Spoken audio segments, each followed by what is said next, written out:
बिस्मिल्लाहिर्रहमानिर्रहीम। स्टूडेंट, आज हम जो है क्लास 7 का 4 लेक्चर जो है स्टार्ट कर रहे हैं। इसमें जो है इससे पहले हमने फोटोसिंथेसिस के बारे में डिस्कस किया था। फोटोसिंथेसिस प्रोसेस क्या है, ये किस तरह से होता है। फोटोसिंथेसिस प्रोसेस में आपको पता है, हमने डिस्कस किया था कि इसमें 4 रॉ मटेरियल यूज़ होते हैं: carbon dioxide, green chlorophyll, sunlight और वाटर। ये 4 मटेरियल्स प्लांट्स यूज़ करते हैं और इन 4 मटेरियल्स को यूज़ करके प्लांट जो है वो ग्लूकोज बना लेते हैं और ये ग्लूकोज फिर प्लांट्स सेल्स के अंदर एक ऑर्गेनेली होती है जिसको कहते हैं माइटोकॉन्ड्रिया। ये माइटोकॉन्ड्रिया में जाते हैं। माइटोकॉन्ड्रिया में वहाँ पर इसके साथ ऑक्सीजन मिलता है और ऑक्सीजन मिलने के बाद जो है वो फिर ऑक्सीजन और ग्लूकोज जो है वो कन्वर्ट हो जाते हैं कार्बन डाइऑक्साइड, वाटर और एनर्जी में, इस केमिकल रिएक्शन में। इस प्रोसेस में आप देख सकते हैं कि लिविंग थिंग्स गेट एनर्जी। इसकी डिस्क्रिप्शन है: living things get energy from their food by the process called cellular respiration. के लिविंग बीइंग्स जो हैं, लिविंग चीज़ें जो हैं, ज़िंदा चीज़ें जो हैं, वो अपने फूड से सेलुलर रेस्पिरेशन के ज़रिए एनर्जी हासिल करते हैं, तवानाई इसको मिलती है। ये बहुत इम्पोर्टेंट प्रोसेस है। अगर ये नहीं होगा तो तवानाई उनके जिस्म की नहीं होगी, एनर्जी उसमें नहीं होगी। एनर्जी नहीं होगी तो वो कुछ भी नहीं कर सकेंगे। इनफैक्ट जो फोटोसिंथेसिस प्रोसेस है उसमें पौधे ग्लूकोज बनाते हैं और ग्लूकोज जो है वो क्या है, एक एनर्जी का पैकेट है। इस पैकेट में से एनर्जी निकालने के लिए पौधों को चाहिए होता है कि वो रेस्पायर करे, वो एनर्जी जो है वो इससे जनरेट करे। In plant cells glucose react with oxygen to form carbon dioxide, water and energy. Plant cells में ग्लूकोज जो है वो रिएक्शन करता है ऑक्सीजन के साथ ताकि वो कार्बन डाइऑक्साइड, पानी और एनर्जी बना सके। Carbon dioxide and water are the waste products. इस प्रोसेस में कार्बन डाइऑक्साइड और पानी जो है वो एज अ वेस्ट प्रोड्यूस होते हैं, यानी इसका एनर्जी के प्रोसेस में कोई अमल नहीं, ये वेस्ट हो जाता है। This process mainly takes place in the mitochondria. ये प्रोसेस आमतौर पे माइटोकॉन्ड्रिया में होता है। Glucose plus oxygen, arrow carbon dioxide plus water plus energy, ये इसका जनरलाइज्ड और वन लाइन इक्वेशन है। ये ज़रूर जो है इसके साथ मेंशन करना होगा।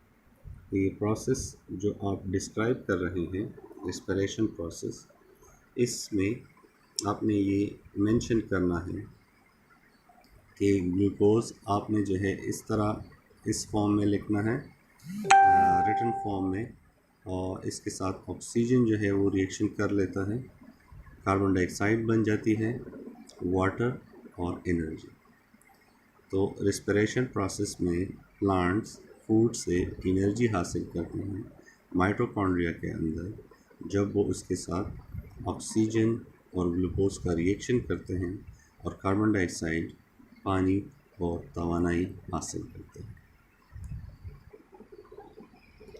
अच्छा, अब इस यूनिट प्लांट सिस्टम में प्लांट सेल जो है वो रेस्पायर करते हैं ऑल द टाइम, क्योंकि पौधे को एनर्जी हर वक्त ज़रूरत होती है, इसलिए वो ये प्रोसेस हर वक्त करते रहते हैं। So they need continuous supply of oxygen.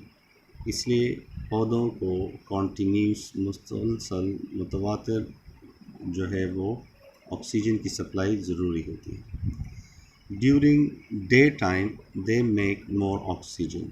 दिन के वक्त स्टूडेंट्स वो ज़्यादा ऑक्सीजन बनाते रहते हैं बाय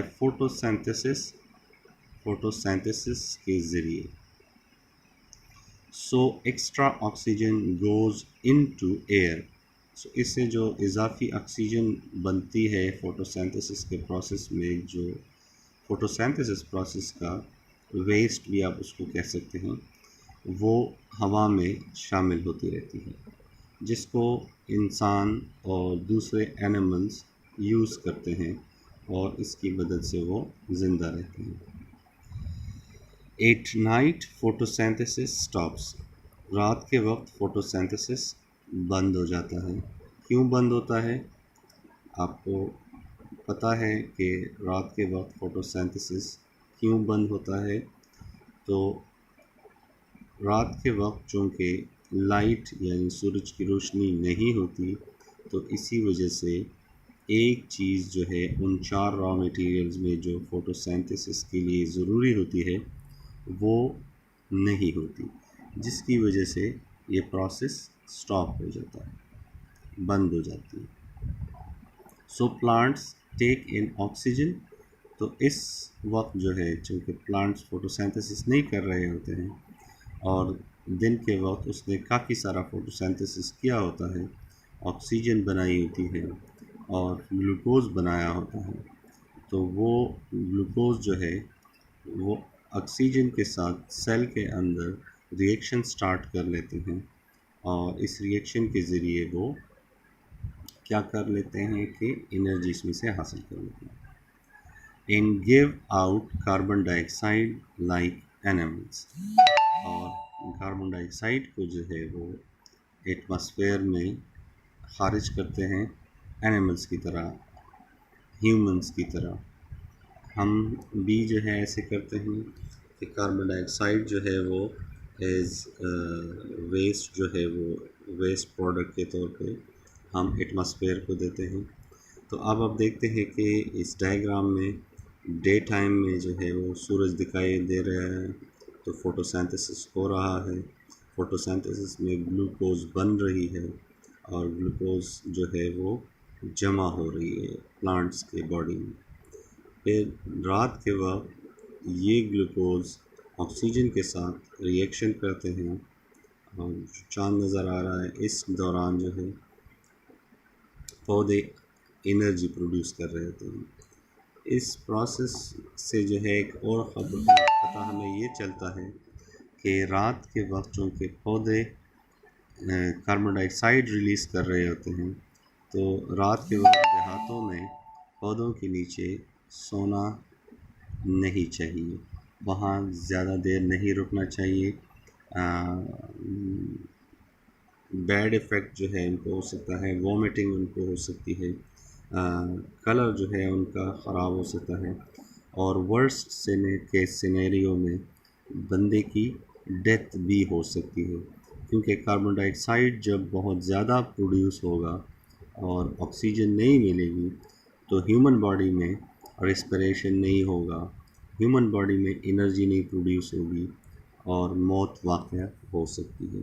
इसलिए रात के वक्त पौधों के नीचे जाने से और रात के वक्त पौधों के नीचे रहने से जो है वो ख़तरात जो है वो ज़्यादा लाहक होते हैं ज़िंदगी को, इसलिए इसको अवॉइड करना चाहिए हमें और इस फिनोमेनन को जो है वो हमें याद रखना चाहिए कि रात के वक्त पौधे चूँकि अपने लिए तवानाई जो है वो बना रहे होते हैं, जो उसके पे बर्ड फॉर्मेशन में, लीव्स फॉर्मेशन में, न्यू रूट्स शूट्स फॉर्मेशन में वो तवानाई पे उसको यूज़ करनी होती है। इसलिए इस बात का ध्यान रखें कि रात के वक्त रेस्पिरेशन प्रोसेस हो रहा होता है और जिसमें कार्बन डाइऑक्साइड प्रोड्यूस हो रही होती है और कार्बन डाइऑक्साइड जो है, जो एक्स्ट्रा कार्बन डाइऑक्साइड है वो पौधे जो है रिलीज़ करते हैं एटमॉस्फेयर में इसलिए पौधों से दूर रहना चाहिए, पौधों के नीचे नहीं जाना चाहिए।